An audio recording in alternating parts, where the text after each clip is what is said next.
No es un secreto que Rusia es un país enorme.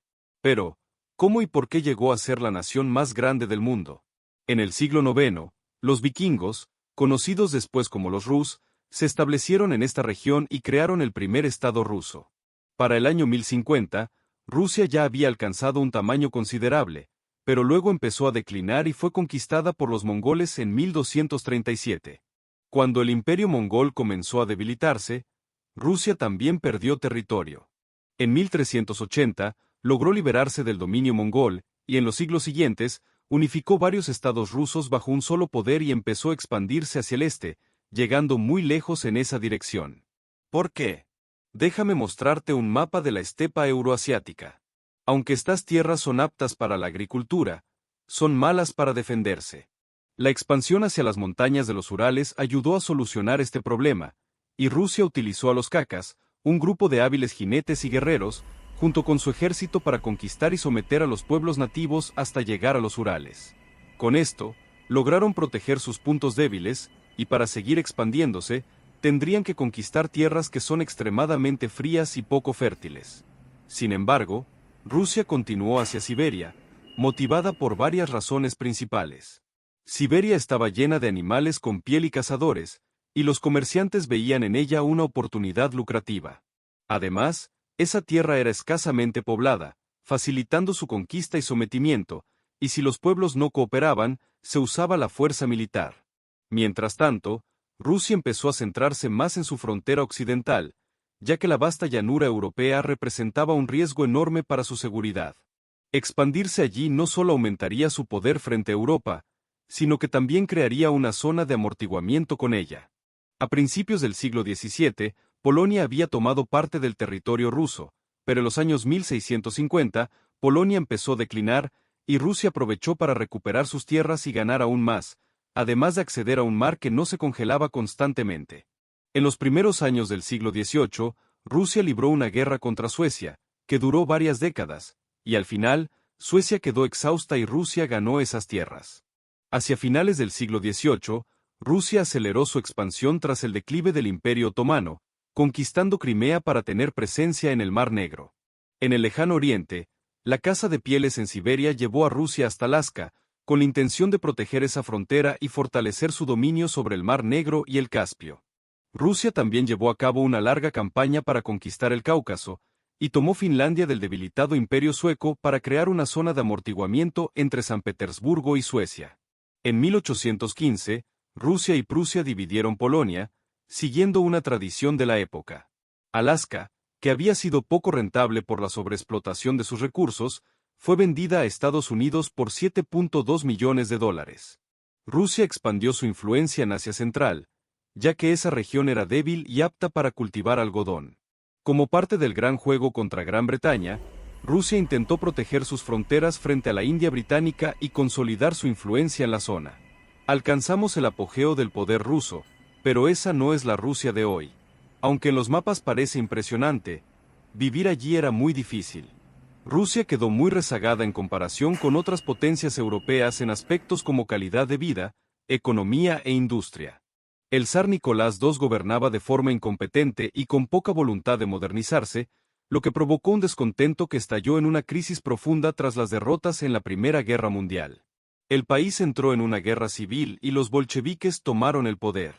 Para el final de esa contienda, Rusia había perdido mucho territorio, y en su vulnerabilidad, la Segunda Guerra Mundial le permitió recuperar gran parte del este de Europa y establecer estados satélites bajo el Pacto de Varsovia. La caída de la Unión Soviética dejó a Rusia en una posición más débil, sin sus estados buffer, y esa es una de las razones por las que invadió Crimea, Donbass y Ucrania. Otras razones incluyen su intención de recuperar influencia en el Mar Negro, fortalecer la posición interna de Putin, limitar la influencia de la OTAN y cumplir su objetivo de recuperar influencia sobre las antiguas repúblicas soviéticas. Y así llegamos al presente. Pero lo que siempre me pregunté es por qué Rusia todavía mantiene control sobre esa parte de los países bálticos. Haz clic aquí para descubrirlo, y gracias a mis patrocinadores y a ti por ver este video.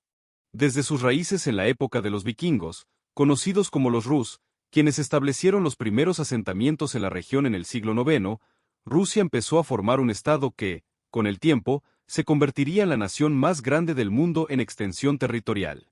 Para el año 1050, ya había alcanzado un tamaño considerable, pero su historia también estuvo marcada por periodos de declive y conquista. En particular, en 1237, los mongoles invadieron y conquistaron gran parte del territorio ruso, imponiendo un dominio que duró varias décadas. Durante ese tiempo, Rusia perdió territorio y poder, pero en 1380 logró liberarse de esa dominación, iniciando un proceso de unificación de diferentes estados y principados rusos bajo una autoridad centralizada. A lo largo de los siglos siguientes, Rusia continuó expandiéndose hacia el este, impulsada por diferentes motivos estratégicos y económicos. La expansión hacia las vastas estepas euroasiáticas fue motivada en parte por la necesidad de proteger sus puntos débiles y aprovechar los recursos naturales. La región de la estepa, aunque adecuada para la agricultura, presentaba dificultades para la defensa, por lo que Rusia utilizó a los kakas, un grupo de hábiles guerreros y jinetes, para conquistar y someter a los pueblos nativos hasta llegar a los Urales. Desde allí, la expansión continuó hacia Siberia, una tierra aparentemente inhóspita, pero llena de riquezas como pieles de animales y otros recursos, además de ofrecer oportunidades para comerciar y fortalecer su influencia en la región. La expansión en Siberia también estuvo motivada por la búsqueda de un mar que no se congelara constantemente, lo que facilitaría el comercio y la navegación. La conquista de esas tierras permitió a Rusia establecer rutas comerciales y controlar territorios estratégicos en el continente asiático. Además, la región del Cáucaso fue objeto de una larga campaña de conquista para asegurar las fronteras del sur y crear una zona de amortiguamiento frente a posibles amenazas externas, en particular del Imperio Otomano y Persia. Durante los siglos XVIII y XIX, Rusia continuó su expansión, tomando territorios en Europa y Asia. En Europa, por ejemplo, recuperó partes de Polonia tras su partición en el siglo XVIII y consolidó su presencia en el Mar Negro tras la derrota de Suecia en guerras prolongadas. La anexión de Crimea en el siglo XVIII fue un paso estratégico para asegurar una salida al Mar Negro y fortalecer su posición en la región. En el lejano oriente, la expansión llevó a la adquisición de Alaska, que posteriormente fue vendida a Estados Unidos en 1867 debido a su baja rentabilidad. Simultáneamente, Rusia incrementó su influencia en Asia Central, conquistando territorios en una región débil y con recursos como algodón, que eran muy apetecidos por la economía en crecimiento del país. La lucha contra Gran Bretaña en la región, conocida como el Gran Juego, fue otro de los objetivos estratégicos de Rusia, con la intención de proteger sus fronteras frente a la influencia británica en la India y mantener su hegemonía en la zona. Alcanzado su apogeo territorial, Rusia se convirtió en una potencia imperial con un vasto territorio que se extendía desde Europa hasta Asia. Sin embargo, a pesar de su tamaño, la calidad de vida, la economía y la industria en Rusia estaban muy rezagadas respecto a otras potencias europeas. La administración autocrática del zar Nicolás II, caracterizada por su incompetencia y resistencia a las reformas, provocó un creciente descontento social y político.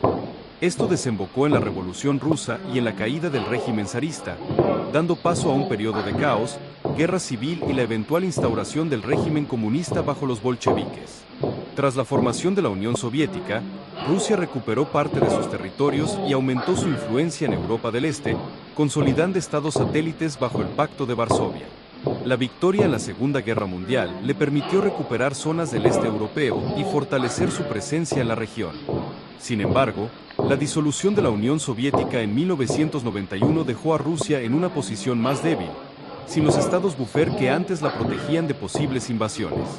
En los años posteriores, Rusia ha buscado reafirmar su influencia en el escenario mundial, enfrentándose desafíos y conflictos, como la anexión de Crimea en 2014, la intervención en Donbass y Ucrania en 2022, y la lucha por mantener su presencia en el Mar Negro y en las antiguas repúblicas soviéticas.